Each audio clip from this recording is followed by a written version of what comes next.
One step past. Way past strange. The Mummy Who Sank the Titanic. This is the tale of the unlucky mummy. It's the wildest mummy story I've ever heard, and it ends with the sinking of the Titanic. It predates the curse of King Tut by many years. Is this story true? We would like to believe that it is. It certainly isn't all false. Before we get to the mummy, let's start with Amun-Ra. Amun-Ra was the supreme god of the Egyptians. His major center of worship was the city of Thebes. Over the centuries, Thebes collapsed, and its ruins lie within the present-day city of Luxor. In the religion of the ancient Egyptians, Amun-Ra created himself and the universe. He was symbolized by a ram. This represented fertility and war, things that could create and end humans. You didn't dare offend Amun-Ra, and his most devout worshippers took him very, very seriously. Meet our mummy. About 3,500 years ago, an Egyptian priestess at the college of Amun-Ra lived and died in the city of Thebes, now called Luxor. Her name and life history is unknown to us, but she appeared to be a high-ranking member of royalty as well. That's why you have people referring to the mummy interchangeably as a priestess or princess. After her death, this priestess was mummified, enclosed in her wooden coffin, and placed in the appointed burial place of the priests and priestesses of the college. Burial places for mummies were carefully hidden. The object of mummifying the body was to preserve it for the use of its owner on his or her return from the underworld. Obviously, the mummies themselves and the people who embalmed them didn't want their bodies disturbed. Our mummy princess lay in peace throughout the centuries. Then, sometime in the 1830s or 40s, a roving band of Arabs found the burial site. For some reason, the mummy was separated from its case and disappeared. The only thing left of her was the coffin. Not to be preachy, but I've got to say that I don't think uncovering ancient Egyptian tombs is a good idea at all. It's grave robbing, and that's morally wrong, no matter how long the person has been dead or where he or she is buried. These places should be protected from fortune hunters. The Fateful Five. It was around the year 1864, 20 years or more since the mummy princess was removed from her coffin. A group of 5 friends from England, recent college graduates, were wintering in Egypt and went to Luxor to see the sights. Although some sources will say all these men graduated from Oxford, we know one, for sure, was a graduate of Exeter College. His name was Thomas Douglas Murray. Egypt was a tourist attraction, even back then. Among other places, Murray and his friends explored the Temple of Amun-Ra. Even in its ruined state, the place still looked spectacular. It made them wonder how grand this place had been in its heyday. A well-known English lady of title held a party for these explorers. She had the consul, Mustapha Aga, organize the event. The 5 friends and Mustapha got to talking. Mustapha told them of an Arab who reported that he had just found a mummy case of unusual worth. The men wanted to see it, and Mustapha arranged the meeting. Back at this time, and for many years, rich people thought it was cool to bring home mummies and other ancient Egyptian artifacts to show off to all their rich friends. Private purchase was illegal, so this had to be done on the down low. Why were mummies so intriguing to the elite? There were a number of reasons. Mummies were way old and creepy. The idea of mummification goes against most modern-day burial practices, so it was different.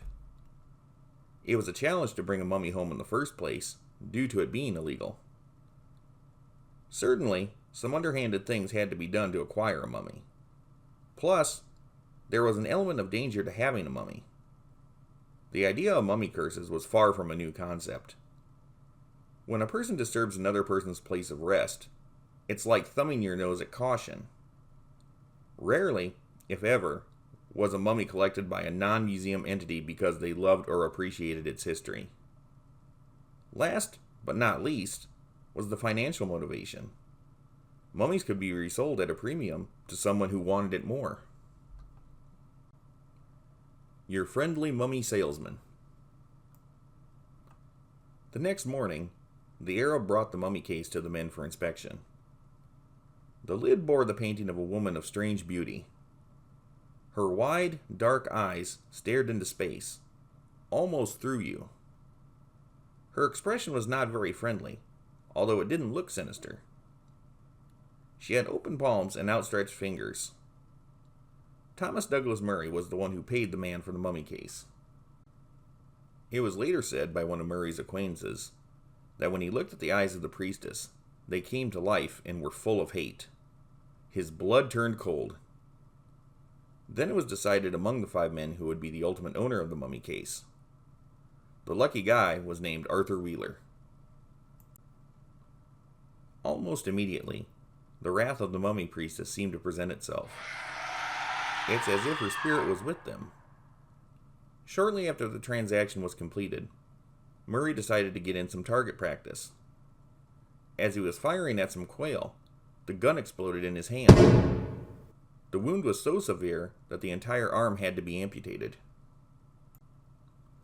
On the boat ride home, 2 porters carrying the mummy case died. 2 of Murray's friends contracted illnesses and died. When it came to sudden death, the mummy's favorite choice was by fever of some kind. Many of the people believed to have died from this curse was by fever. Arthur Wheeler, the owner of the case, quickly learned that his entire fortune had been lost in an unprecedented financial disaster. It's been said that, at some point, he was reduced to begging in the streets. His date and manner of death has been highly conflicted. At any rate, in 1869, Wheeler gave the mummy case to his married sister, Mrs. Warwick Hunt. What happened to the 5th man, who we know as Mr. D? He apparently escaped the mummy's wrath. How? It's believed that out of the 5 men, he was the voice of reason. He warned the others of a foreboding inscription that was on the case. This man was apparently the wise one who distanced himself from it. The Mummy and Mrs. Hunt. Wheeler's sister, Mrs. Hunt, was living in London when she got her brother's mummy case. Immediately, she and her husband suffered large financial losses with no real reason behind them. There were also a lot of other bad things that happened around the household and with their family members. Despite this, the Hunts still tried to maintain a healthy skepticism. The legendary clairvoyant Helena Blavatsky came to the home of Mrs. Hunt. Helena was the founder of Theosophy, a religion of sorts with occult leanings. It was established in the United States and still maintains a following in many countries around the world. Helena came into the room where the mummy case had been placed. She soon declared there was a malignant influence in the room. Upon looking at the cover, she begged Mrs. Hunt to send it away, stating outright that it was a thing of utmost danger. Mrs. Hunt, however, laughed at this idea as a foolish superstition. Picture Day. In 1887, Mrs. Hunt sent the mummy case to a well-known photographer on Baker Street. The man was not an amateur, and had been a professional photographer for some time. He also wasn't known to be an eccentric or mentally unhinged. Within a week, the photographer called upon Mrs. Hunt in great excitement. He guaranteed her that no one else had touched his negative or the photograph, and that he had handled it with the greatest care.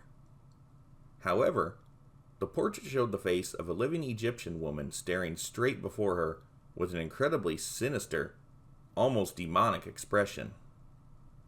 Soon afterwards, the photographer died suddenly and mysteriously. The man died of an illness no physician could diagnose, but he had gone insane right before that, babbling about his photo subject. He claimed the priestess somehow gotten into his head. The porter who handled the mummy case also died around this time. The man who was hired to translate the hieroglyphs on the coffin committed suicide. This is too much death to ignore, no matter how skeptic you were, and the timing of it was very alarming. The Mummy Goes to the Museum. Mr. D, the one man of the 5 men who didn't seem to have anything bad happen to him, happened to meet Mrs. Hunt. After hearing her story, he begged her to part with it any way she could. Her skepticism had been broken down, and she finally relented to parting with it. In 1889, the unnamed but certainly well-known mummy priestess was on her way to the British Museum, a donation of doom. The carrier who took the mummy case, who was in perfect health, died within a week, and the man who assisted him fell and broke his leg while carrying it upstairs. If that was all that had happened at the museum, you could probably still maintain your disbelief about the curse. However, this mummy was not to be ignored, and she was going to make her presence known. Her true name was unknown, and she was never given a proper name. The British Museum simply catalogued her by the number 22542. Once the princess priestess was installed in the Egyptian room, strange activity became a usual occurrence. The museum's night watchman frequently heard frantic hammering and sobbing from inside the coffin. Very odd, since there was nothing in it. Other exhibits were tossed around at night. One watchman died on duty. Janitors refused to go near the mummy case. Many stories surrounding the ominous mummy case were spread by the museum staff and visitors, all over England. The punishments ranged from bad to fatal. If you were lucky, you just got a broken arm or leg. If you upset her a bit more, your livelihood was forfeit. This could include having your money wiped out or life as an invalid. Both of these things are considered worse than death to some people. The worst affront of all, however, got you a quick, mysterious death. Anyone who attempted to make any drawing or sketch of this mummy case would be punished. It was even said that the priestess's ghost would haunt someone for extended periods of time. The British Museum denied whatever they could to the hilt. As much as people want to see a spooky mummy, they don't want to suffer for it.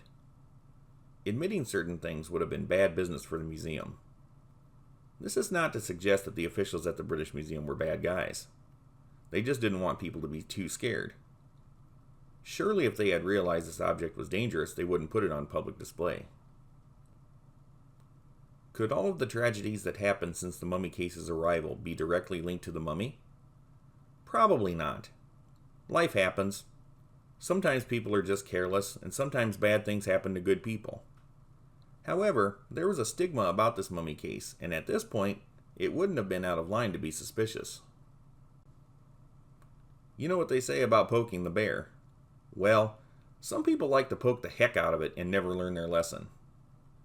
In 1906, the one-armed Thomas Douglas Murray and his famous friend conducted psychic experiments in the Egyptian room.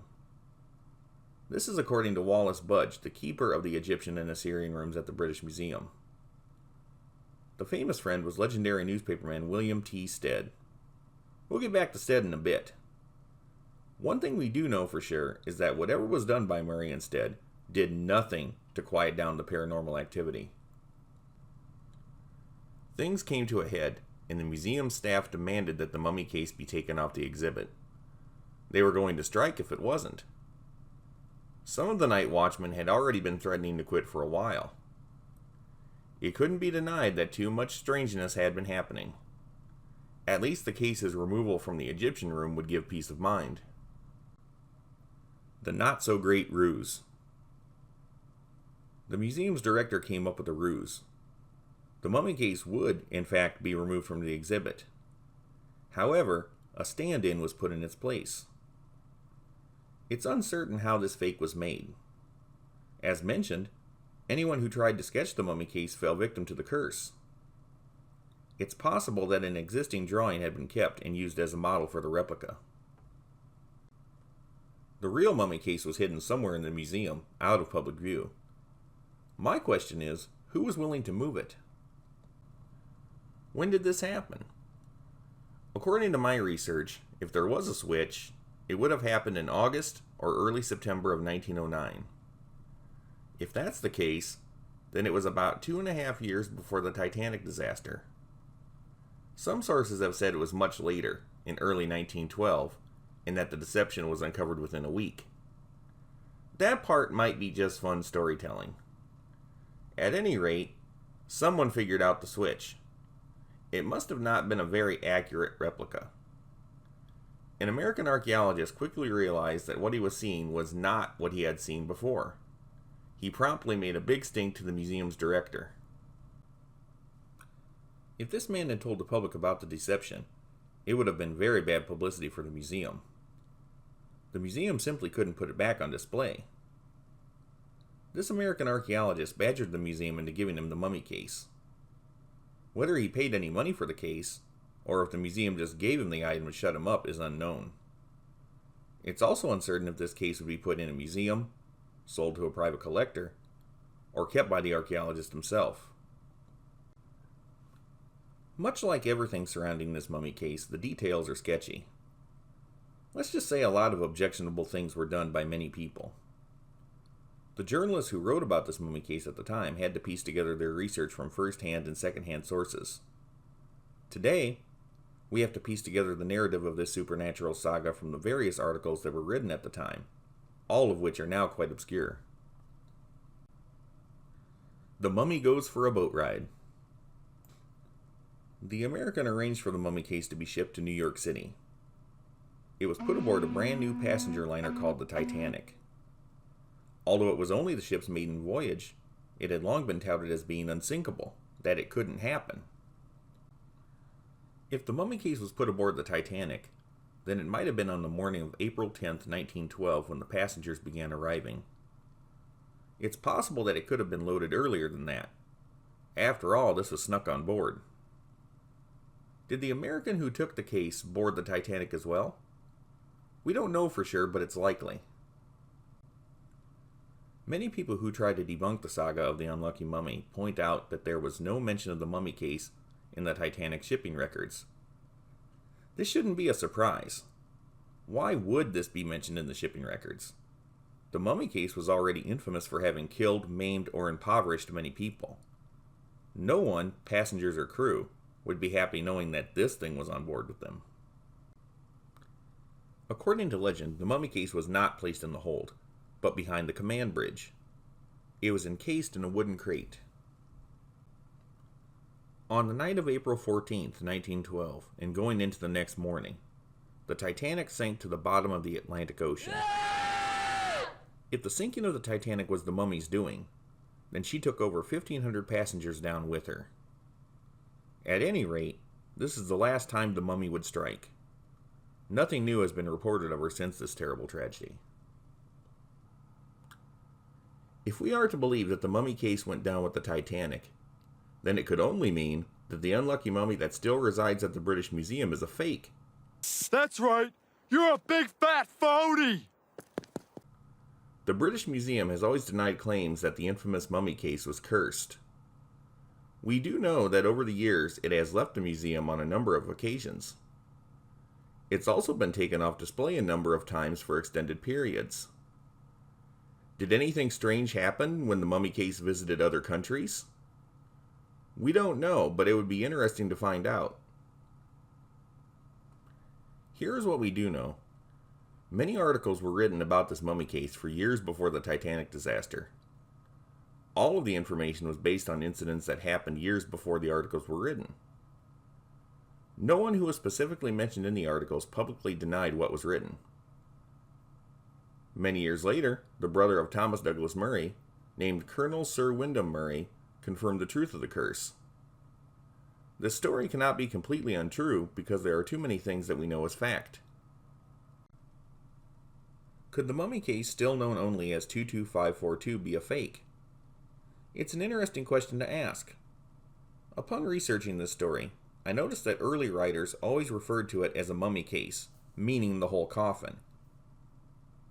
It seems that, somewhere down the line, the unlucky mummy became just the lid of the coffin, also referred to as a mummy board. If it was just the lid that was being moved around from place to place, why would porters and other workers be needed to carry it? After all, the unlucky mummy as it stands in the museum is only 5 feet 4 inches tall. Is the lid, made of wooden plaster, really that heavy? When, oh when, did this priestess change from mummy case to mummy board? Another thing to note is that the mummy board is in remarkably good condition for its age. So you're telling me that a piece of wooden plaster, thousands of years old and shoveled around from place to place, is going to be in great shape? I'm not buying that. Apparently the lid was made better than the rest of the coffin. Also, if the unlucky mummy was just the lid, it would contradict some of the stories that were told, such as hearing the sounds of someone being trapped inside. The gist of what I'm saying is that a mummy case went down with the Titanic, but a mummy board is at the museum. Just a thought. Did the mummy sink the Titanic? Many people have studied and analyzed the Titanic disaster, myself included. There were many logical factors behind its sinking.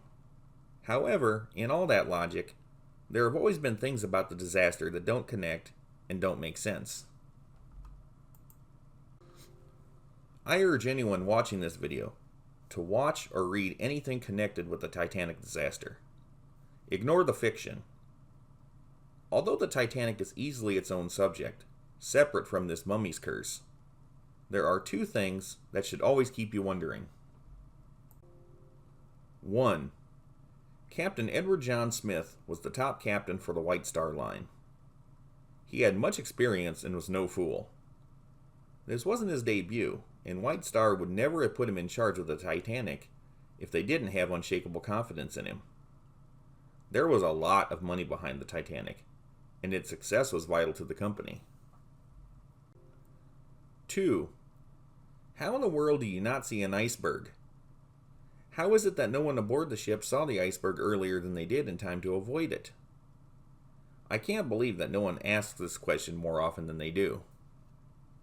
Even more strange, other ships sent warnings to Captain Smith about drifting ice in the area. He ignored them. Why? Smith knew better than to dismiss these warnings or to head into the ice.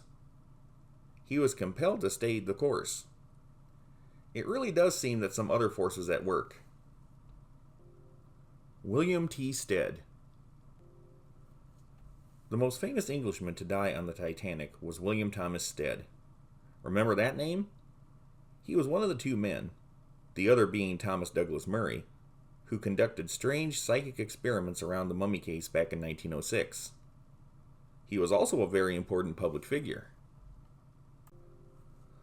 Stead was the most famous British newspaperman of his day. He was a pioneer of investigative journalism. When Stead started his career, no one else did what he did.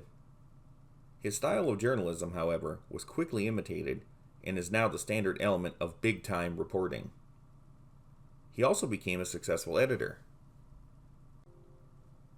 Most of what Stead reported on was earthly topics. He was peace-loving and supported children's rights, women's rights, and other notable causes. The man worked hard for positive change and helped make some of it happen. If you were to personally talk with Stead, you would probably like him. He was known to be a decent acting, likable guy with great charisma. Unlike a lot of public figures, he didn't seem to have any personal scandals. However, what he reported about and how he did it was often the subject of controversy. Stead's interest in the occult is what secured his reputation as an eccentric.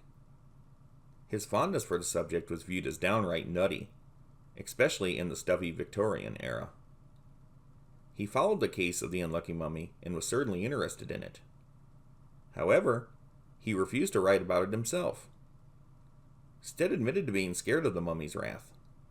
He knew what had happened to another well-known journalist who had followed the case. But apparently, Stead thought it was okay to visit the unlucky mummy in the museum. Eccentric indeed. While on the Titanic, Stead had dinner with Frederick Seward. Seward, who was fortunate to have survived, later recalled that Stead talked heavily of the occult and, in particular, the unlucky mummy in the British Museum. At least he still thought it was at the British Museum.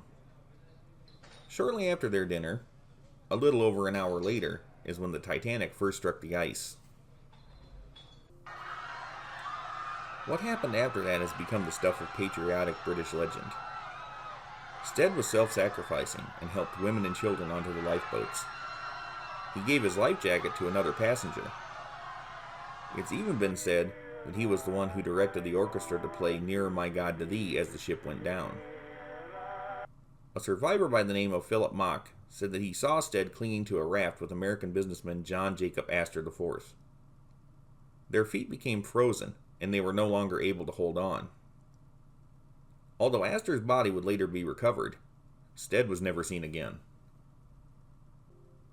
Bertram Fletcher Robinson. If you've seen my other videos, you may recall the name of Bertram Fletcher Robinson. He was an important figure in the Hellhounds of Dartmoor, the paranormal case that inspired the famous Sherlock Holmes story, The Hound of the Baskervilles. Be sure to watch it. Robinson was also the famous journalist William Stead was thinking about, who suffered a terrible fate for his investigation into the unlucky mummy. Although stories of the menacing mummy case had circulated in private circles for years, it was not until Robinson that she became known to the public at large. For 3 months, in 1904, Robinson researched the story of this mummy curse when he worked for the Daily Express newspaper. Today, this British newspaper is considered a tabloid. At the time Robinson was working on it, the Daily Express was at least trying to be like a regular newspaper. The article that came out was called A Priestess of Death. Robinson always claimed that what he was writing about was for real. If we were to label someone as the father of the unlucky mummy legend, it would be Robinson. He went to the British Museum to see it in person. Robinson did not initially set out to write about the mummy. Instead, he was researching the Murray family curse in an attempt to disprove the rumors. It's fair to say that Robinson took his article in an entirely different direction. Odd enough, Robinson thought that the priestess would stop being vengeful. Surely, she had to be happy in a place among other queens and princesses of equal rank. As we know, it didn't play out that way. Robinson would have made a very poor fortune teller. In 1907, less than 3 years after his work on this story, Robinson died at the very young age of 36 after a brief illness. It was concluded that he had typhoid fever for the last 3 weeks of his life, and peritonitis for the last day. There are a lot of people who believe Robinson was a victim of the mummy's curse. One of these people included his friend, Sir Arthur Conan Doyle, the creator of Sherlock Holmes.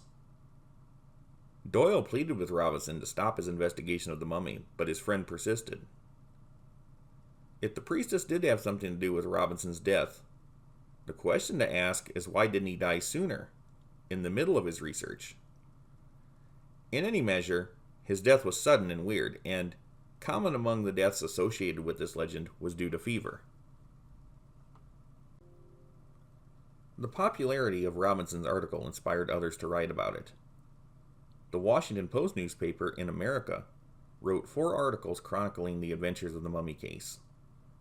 These articles were published in 1904, 1908, 1910, and 1912. The British version of Pearson's magazine, cover dated August 1909, featured the unlucky mummy as its cover story. Also in 1909, the San Francisco Examiner, a newspaper owned by William Randolph Hearst, published an article on this peculiar artifact. It's uncertain if any of those journalists suffered terrible fates. The San Francisco Examiner article is particularly interesting. Although this newspaper was never an outright tabloid, it was known as not being the most reliable source of information. It's hard to say how much of this article is made up. Notice, however, the photo of the mummy case. They say it's the real one, but it looks different than what we see in the British Museum. The article also claims the museum hid the mummy case from the public around this time. If there was indeed a stand-in made for this mummy case, was it really done 3 years earlier than the Titanic? Keep in mind the article in Pearson's, cover dated August of 1909, features a much different photo of the mummy case. The examiner could have retrieved this photo sometime before the alleged switch. This article also gives an elaborate backstory to the mummy, naming her Princess Hatari.